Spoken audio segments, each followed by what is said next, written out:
Nice to see everyone again. Hey Luna, hey Mats. It's a really tired evening here on my end, but it also feels that, when you're sitting kind of in a sofa and you got all the blankets on, you're kind of like just snuggling in. Yeah, I'm gonna have a cozy time and watch a movie with some friends. That's kind of what it feels like right now. I hope everyone's had a great start to the week, and yeah. Hey Jack, nice to see you as well.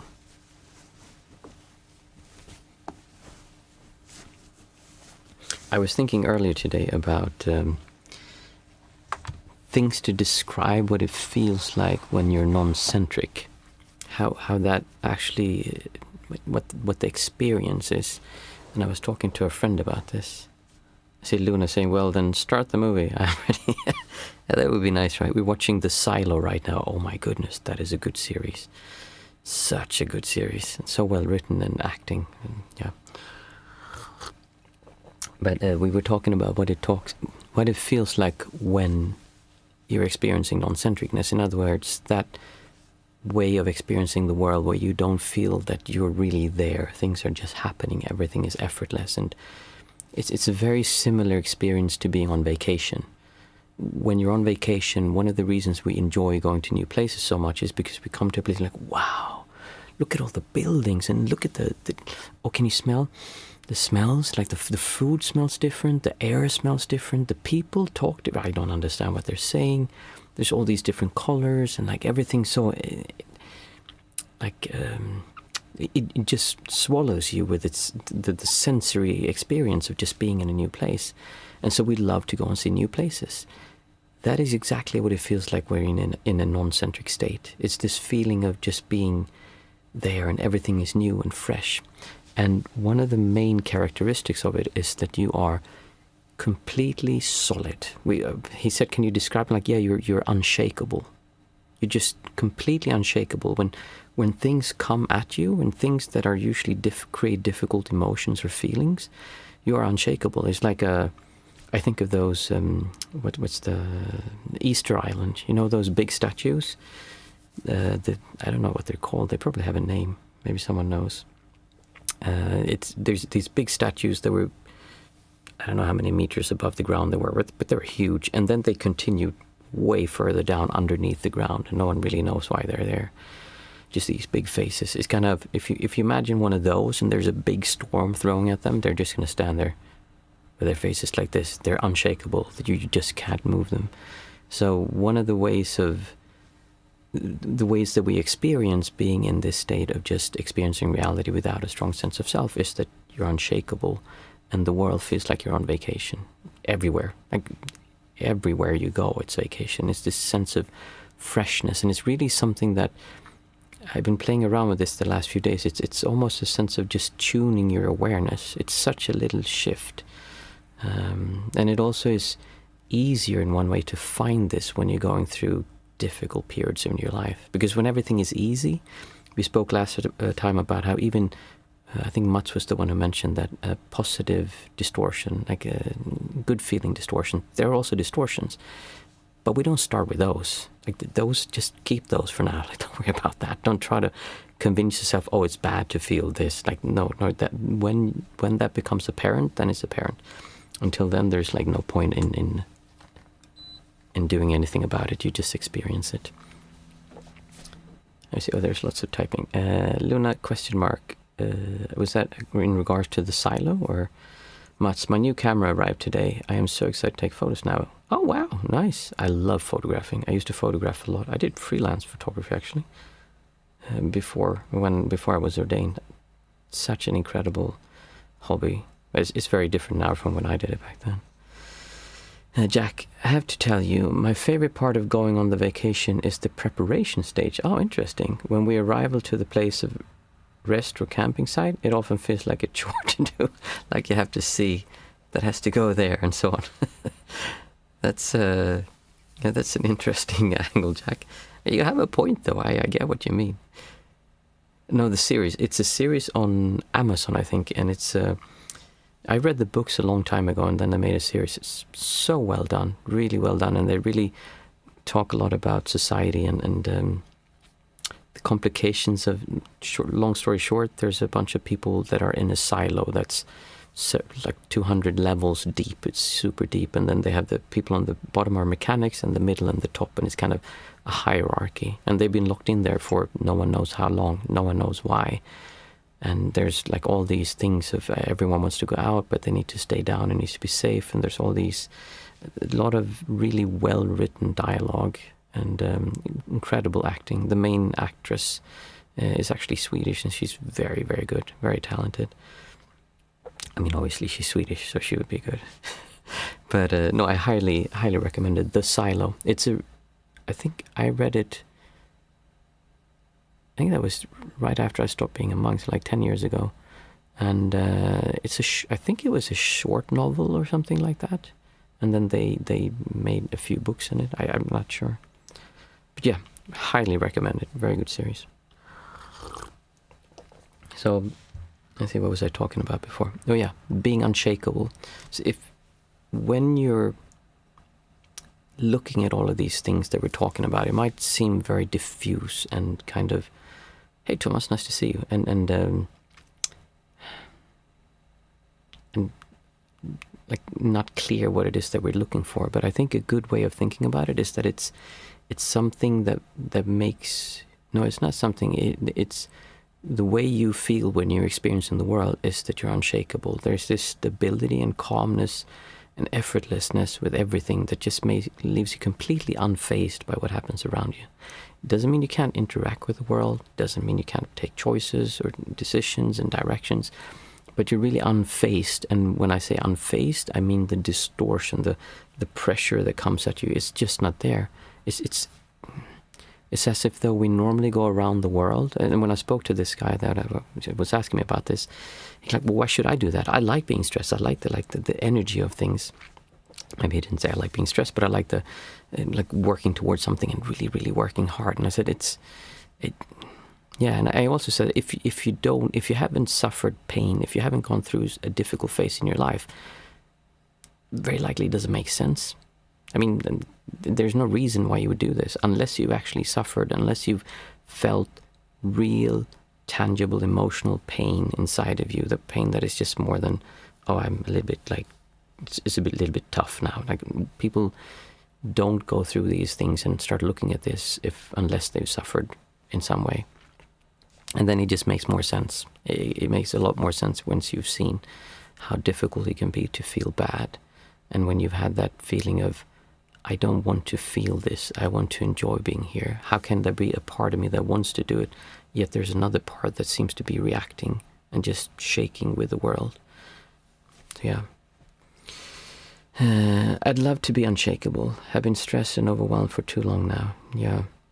It's the good thing about it that I started talking about before is that the good thing about being stressed and overwhelmed is that there's a point where it becomes so difficult to live with that it makes you see this distortion, this feeling much clearer. Because if we're talking about positive distortions, like, there's no reason to take those away. That would just be dumb to start with that. It would probably lead to problems. But if you look at difficult distortions, especially the really hard ones, they're so painful and so incredibly annoying that you eventually, if you look at them, you just let go. I mean, you probably read, I'm assuming almost everyone here has read Eckhart Tolle and The Power of Now. Basically what he was saying, he was walking around and he suffered so much, and then he said, like, I can't live with myself.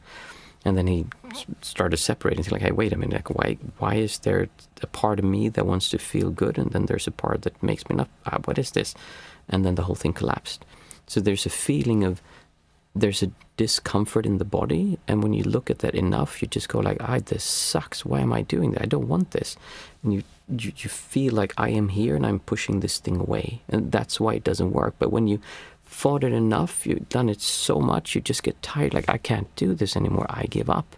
That's when it disappears, because then you're no longer fighting it, you're no longer creating this pressure, you just release it, and it just blows over you. So that's why suffering can actually be one of the gateways to going through this and becoming unshakable. And there's many parts to this. It's not you go through one thing and then it's over, kind of. I mean, that's not how it works. There will be parts of that thing that you suffered from, there will be much less, But then you start seeing this in other areas, and then eventually you see it. I mean, when we do the 5, 4, 3, 2, 1 now, I talk about how we have a distortion towards things, and like everything gives you a sense of pressure, gives you a sense of separation from everything around you. It doesn't mean you're not separate or that you are separate. It just means that the sense of separation disappears. So you no longer feel that distance towards things around you. And we start with the big things, the difficult things, and then we move on to other things. But a big part of it is really just surrendering to it, not fighting it, and that's easier said than done, unfortunately. Because I know very well, all too well, how overwhelming it can be when there's this huge amount of just difficult sensations washing over us.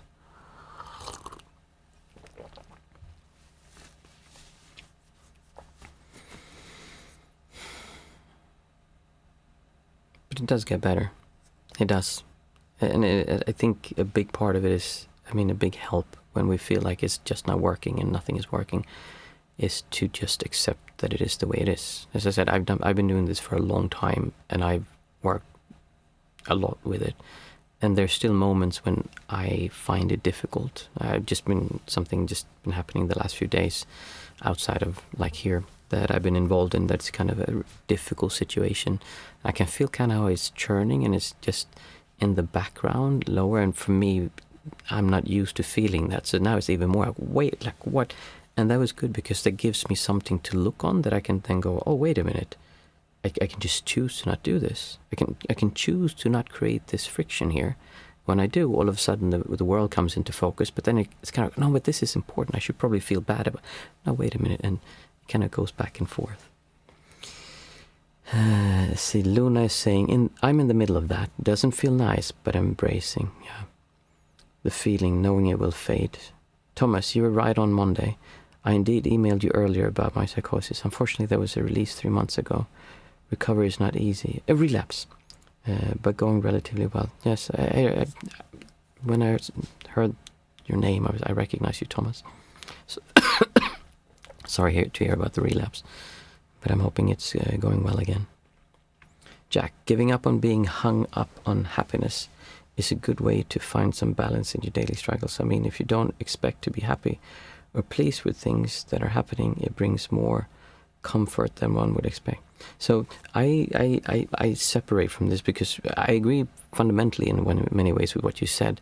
In other words, don't expect things to make you happy or unhappy. That is a more complicated way of saying what I'm saying, which is that don't focus on your life story, focus on your life experience. Because if something makes you happy, we talked about this the other day when Sue was here, and she said that she really liked taking care of dogs, and for her it's like so obvious that this is something she should do. But we're also saying that we have this tendency to say what makes you happy, meaning that there's an underlying fundamental belief that something makes you happy.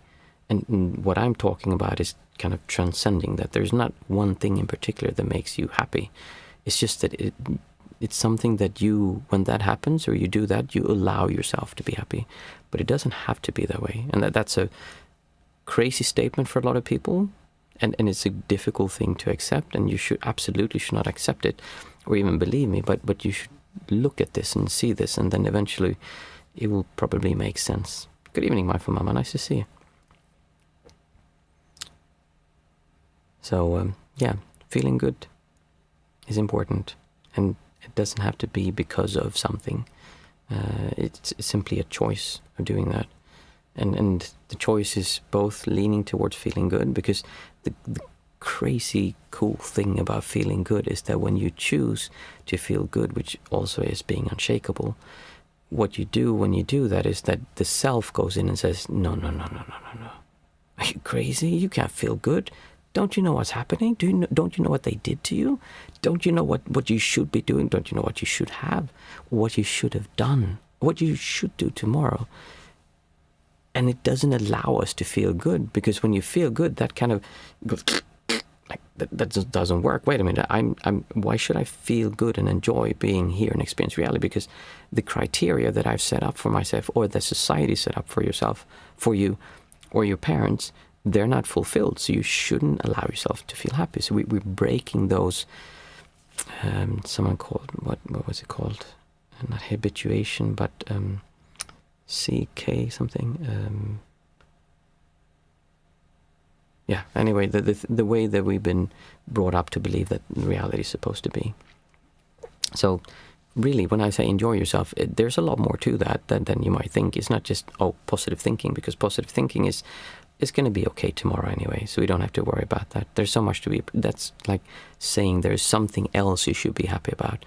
I'm talking just despite all of that, choose happiness. And when you do, you'll see that the self goes in and says, no, I'm not going to allow you to do that because, and you'll have lots of reasons why that doesn't work. So, yeah, I hope that was, I hope that it gave someone something to think about, because it was what was on my mind before.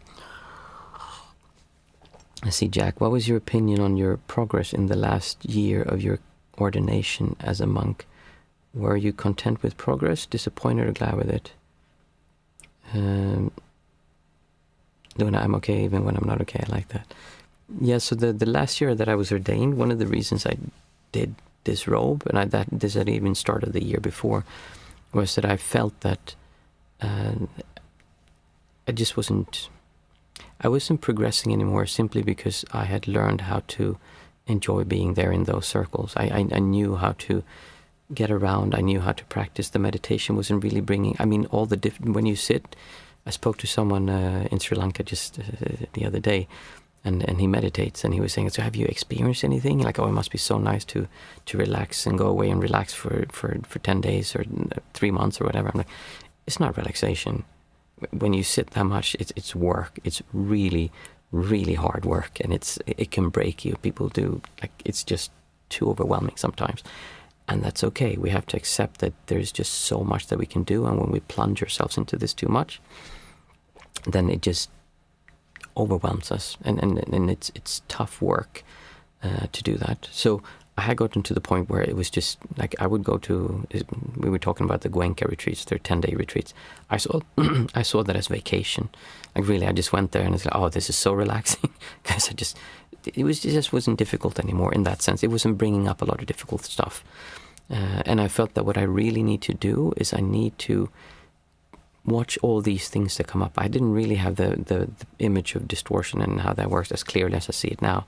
But it was very clear to me that I needed to go back into society and start pushing on all these things to see, hey, have I really looked at all parts? Because living in an environment as a monk where everyone says you were holy and there's nothing, everyone works against having conflicts with everyone. It's just an environment that is streamlined and made to make you feel good so that you can practice.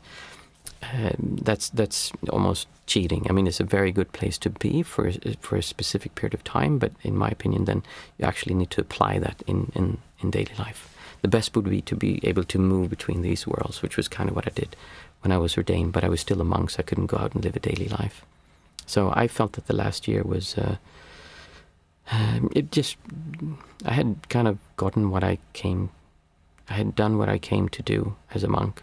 And then I felt like to progress, I needed to go out as a layperson. Jack, I am a bad monk, good monk. That kind of thought. No, I never had that. Not in the end, at least. Luna Club, for me, 10-day Goenka was a fight. Yeah, I think it was 27 10-day retreats with Goenka I did. And then a few of the longer ones I don't actually remember. And people go, that's a lot. Yeah, but I would normally go to 3-month retreats that were even more intense than the Goenka ones that had longer schedules.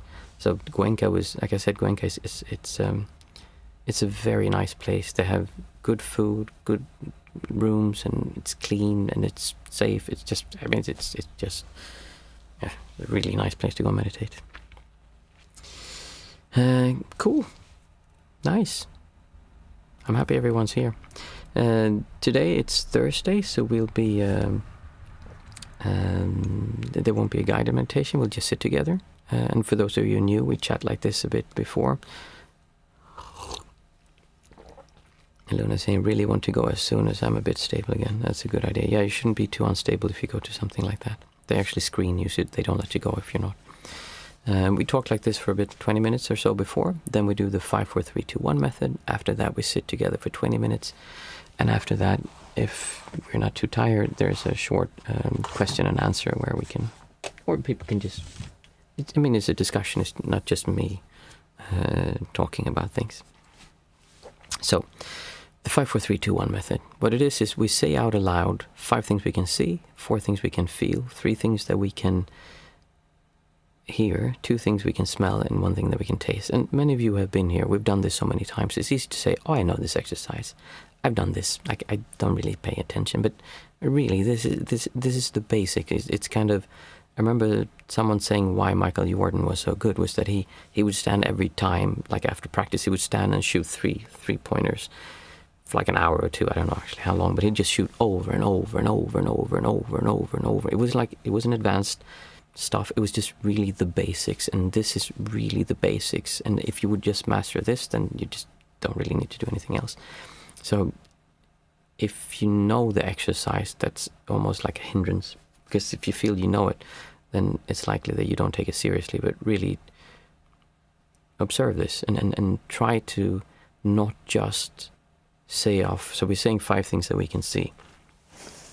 I can see this one. So I see this one, and when we see it, we really look for a sense of seeing this without having a reaction towards it. And the way we do that is that we focus on how do we use our senses. So when I look at this one, I can see all these little things here on it, and I can see the shape, how it's turning. Right now I'm in quite a low state of distortion, so everything looks quite 2D. 3D vision disappears very much when you're not distorting, because 3D has a sense of distortion to it. It's actually quite an interesting feeling. The way 3D is that you feel like this is real behind here, and when you're just observing reality as it is, it doesn't feel real here or unreal here or anything like that. So it's just, everything just looks like surfaces, and it tends to feel more 2D. There's reflections. I can see the color here, and how when I turn this reflects. And I can see the texture of this. I can see how it's lines and they go together. And all of a sudden there was a strong smell, because this smells like rubber. It's one of these cleaning the lens. So we observe the smallest details of what our vision shows us. I see, and say this with me, just things you see around you. I see a box. And look for things in the box, the scrapes and the dents or color changes, shifts, or whatever you see in it. Just be interested in reality. That's why we do this, because we want to be more engaged with reality through our senses, not through our concepts of reality or through the story of reality. Because what we would normally do, we do and say like, oh, it's just like this thing and I don't even pay it attention. But if you really look at it, then there's something special about looking at this, even though it's nothing special. I see actually a telescope lying here.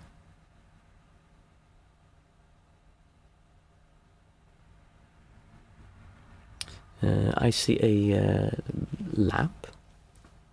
Oh. And I see a pair of keys.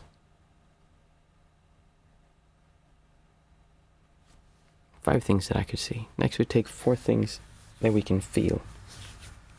So I can actually feel the muscles in my back, like when I push over it. And it's the same thing here. Instead of going like, oh, that's uncomfortable, or oh, that's nice, we just feel, what does it feel like to feel that? I can feel this one again. I can feel how this one is. That it's kind of a, well, I can feel the rubbery feeling to it, and I can feel the difference between here and here. Interesting. And don't try to make yourself feel something you're not feeling. In other words, don't go, why I'm going to feel how special this is, then you're kind of missing the point. It's more we relax and we feel what we feel, and it has to come through relaxation and effortlessness. If you're trying to do something, this is the difficult part. You have to try without trying.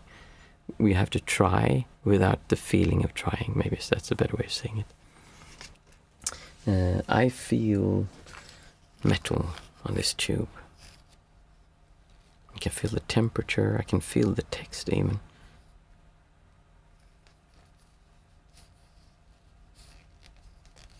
And I feel the coarseness of this paper.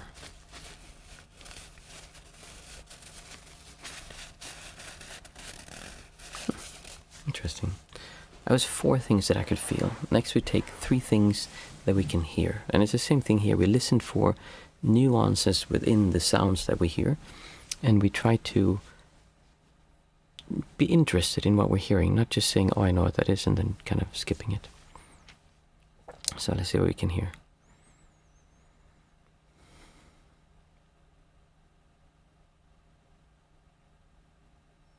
I hear cars outside.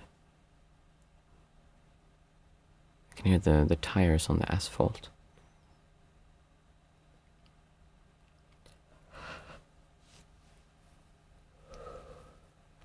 I can hear the sound of when I was yawning, how it kind of popped my ears and made it sound like more hollow all of a sudden.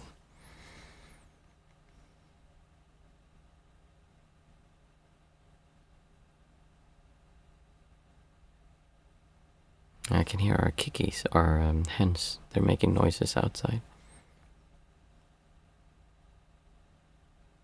They're a little bit disturbed when I'm sitting here. Next we do, 2 things that we can smell. This is a sense we just don't use very much. You can, if you have something around you that you can smell it. So this smells like dry rubber. Like it's a very specific smell. And I smell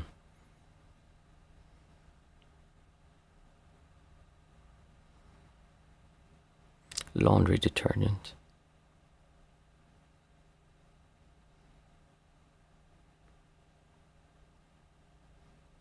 Finally, we take 1 thing that we can taste.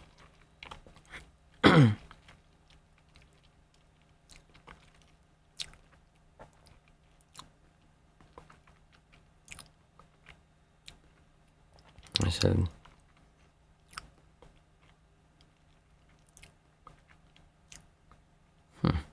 that's a taste of maybe milk-ish, but I haven't drunk milk, so I'm not sure what it tastes. A little bit milk tasting.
Feel free to keep on sitting if you want to, or have a cup of tea with me.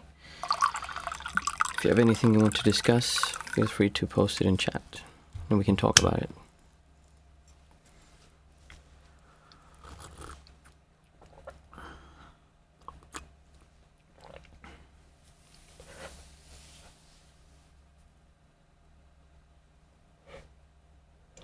It was such a calm, nice sitting.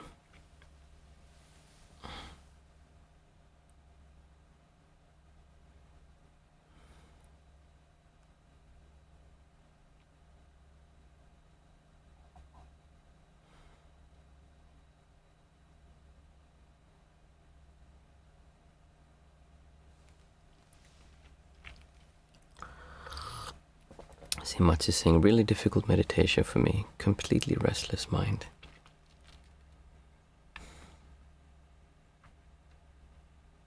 Jethro, hey Martin, everyone. I managed to join just as the meditation started.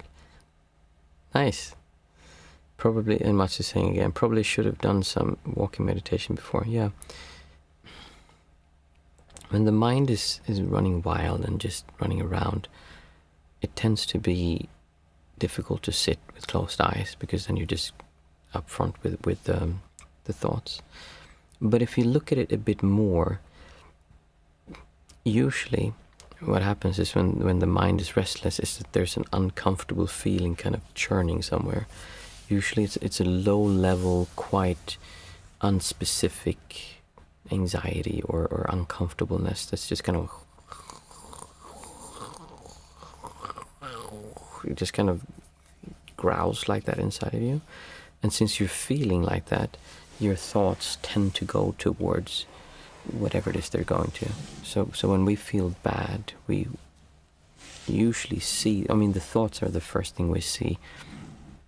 And it seems like the thoughts kind of come first and then the feelings come. But if you look at it, the feeling is actually before the thought most of the time.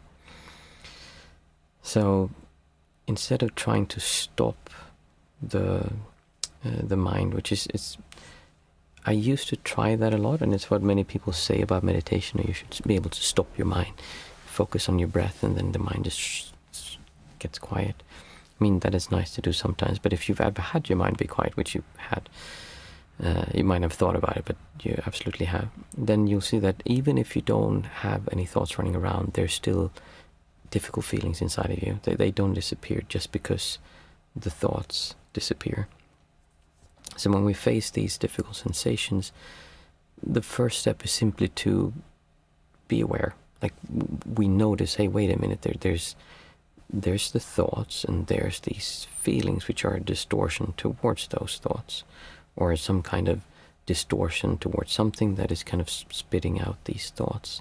So thoughts are more a product of feelings than the other way around.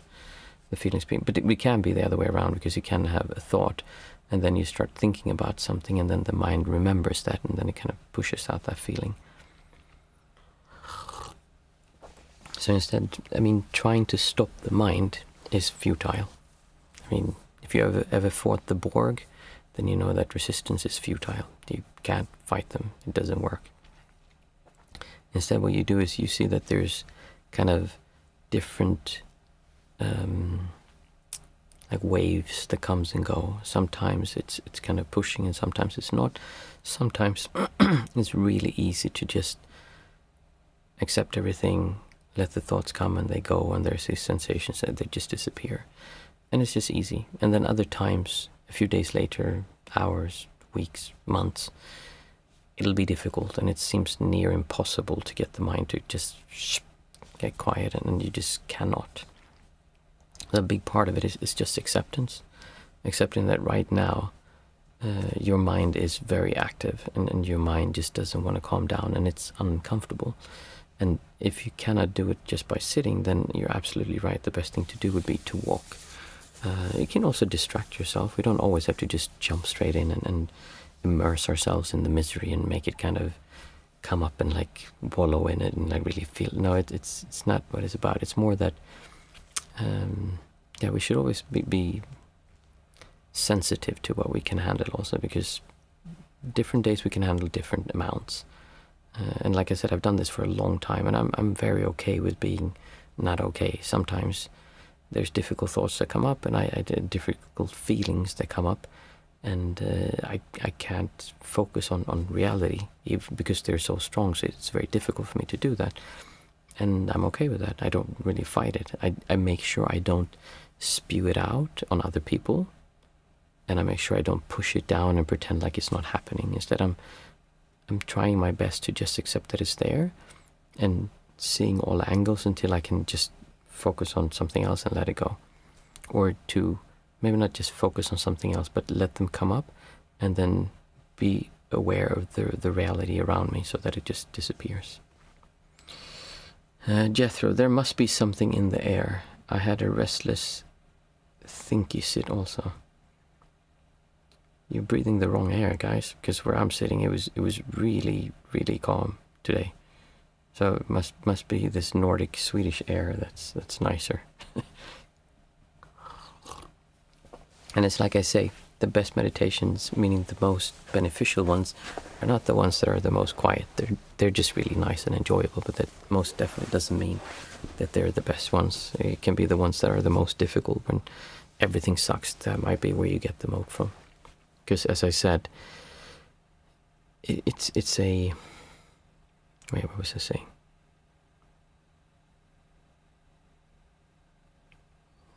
I don't know. It was probably important, but I forgot. Luna's saying here is fine too. Yeah, obviously not, but it's interesting. It just goes in waves, and we just accept it. And when it comes, then it's difficult, it sucks, but then it'll go away. And it seems like it's always a struggle to not follow in that, to not go in that, and not go with all that, like, oh, this is so terrible, so bad, and like believing this. And then it just kind of shifts, and it's easy to not do that. And you can say, well, this is really dumb. Why am I doing this? And the choice between kind of sinking into that distortion or those feelings and being stuck with them, or being aware of your reality around you. Meaning, when I said focus on something else, I meant focus on your senses and just experiencing this world and really seeing it and feeling it. Sometimes that's just, it's not even a problem. You just, oh, well, obviously, why would I do that when I can do this? But then the self comes in, oh, no, you should be doing this. And like, no, I'm just going to do this instead. Like, you can't do that. You're supposed to feel bad. Don't you know what happened?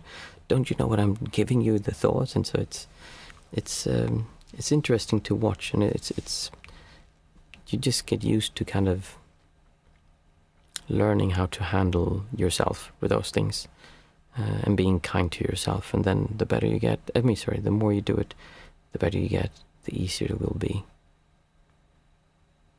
I just saw something that's very interesting. My laptop camera is apparently on. Someone spying on me? I mean, if I wasn't live streaming, I'd be kind of worried. But yeah, it seems like maybe it's OBS or something that's started it. Anyways, I'm sorry to hear that you're having a rough time, Mats, but you know, the next time you sit, it will be different. And it's just accepting how it is today. But I really think it's a good idea, like you said, to take a walking meditation and to not get too caught up in it.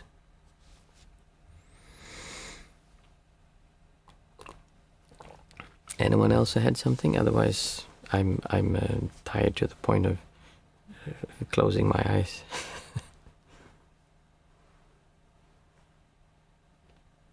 Unshakable.